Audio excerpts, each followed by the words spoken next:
Order! Order! You are an incorrigible delinquent at times. Behave yourself, man!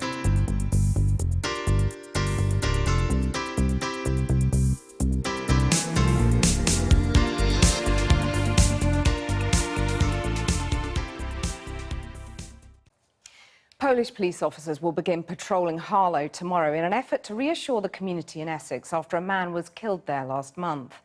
In Leeds, meanwhile, police are investigating yet another racially aggravated assault against a Polish man, beaten up by a gang of up to 20 teenagers on Friday night.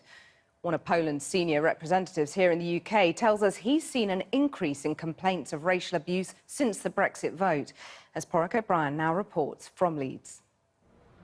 At the weekend, a 28-year-old Polish man was chased up this street in Armley, Leeds, by a large gang of teenagers. When they caught him, 2 of them attacked.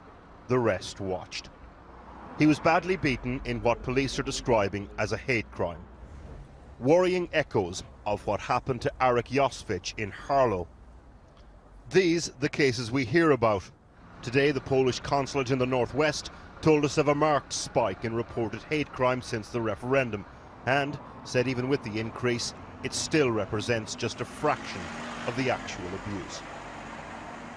What does it actually feel like being on the receiving end of racism? In Armley, Leeds, we're about to find out. You sound proper Yorkshire.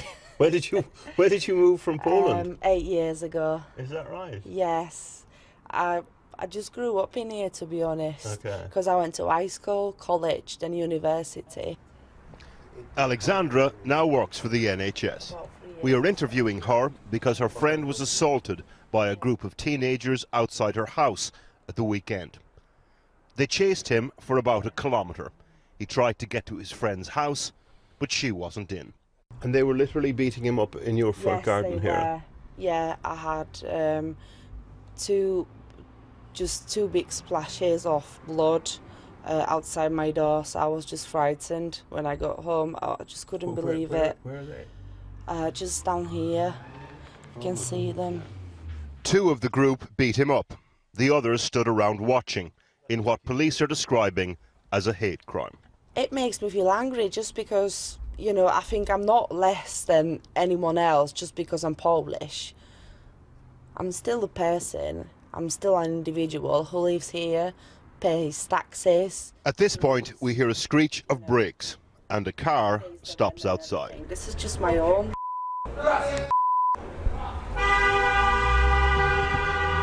What was that? I don't know. I have no idea. A group of youngsters listening to a conversation in a car. They just shouted out, Yeah. Polish grass. Yeah. Is this something that you've experienced before in any I way, have, or yeah. in what way? What do you mean? We had stones being thrown at our windows, and I've been sweared at many times. Alexandra decides to call the police. How many? About around 5. 4 or 5, yeah. 4 or 5. 4 or 5, yeah. After the call, in all its rawness, this is exactly how racism makes people feel. That I am just not wanted here.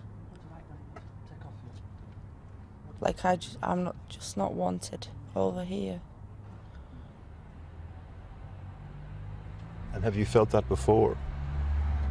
Well, I have, but I've tried to fight it off, you know, because at some point I just felt like I belong somewhere, you know, like whilst being at university or working on the wards, it just felt really good to belong to like a group of people who have the same priorities in life, you know, they want to help others. But, you know, when you get home and you have something like this happening, it just breaks your heart. So that connection that you thought you had, you feel like you don't have. It disappears, yeah. It just disappears.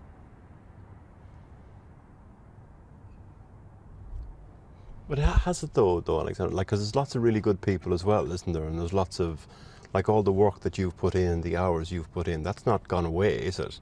And the friends you've made and stuff. Yeah, well, it's true, but, you know, if I feel unsafe, what's the point in believing in something that, you know, you can't even convince yourself of. I don't feel safe anymore. I just thought. Yeah. Did you believe, what did you believe in when you say you believed in something? What do you mean? I just believed in, you know, belonging here, you know, like just feeling, you know, safe as if at home living here. But now it just feels so different. I just feel like I just want to go back. Even though, you know, I got so used to this place. I just don't know what to think. So just to put Alexandra's story in some sort of context, we spoke to the Polish consulate here in the northwest, and he told us that since the referendum in June, they're working on 17 reported race hate crimes, which thankfully doesn't sound like a lot. But he went on to say that in the preceding 12 months before the referendum, they dealt with a total of just 2. The other thing that's striking here in Leeds and also in Harlow over the last fortnight was that almost every single Polish person you talk to has either a story of their own or the story of a friend or a relative of racial abuse. So there's a real dislocate between those personal experiences on the ground and that which is reported to the police. And it's also important to add that, as well as the figures, which of course are important, the real existential pain of this is what we've just heard Alexandra talk about. Porrick, thanks very much. I've been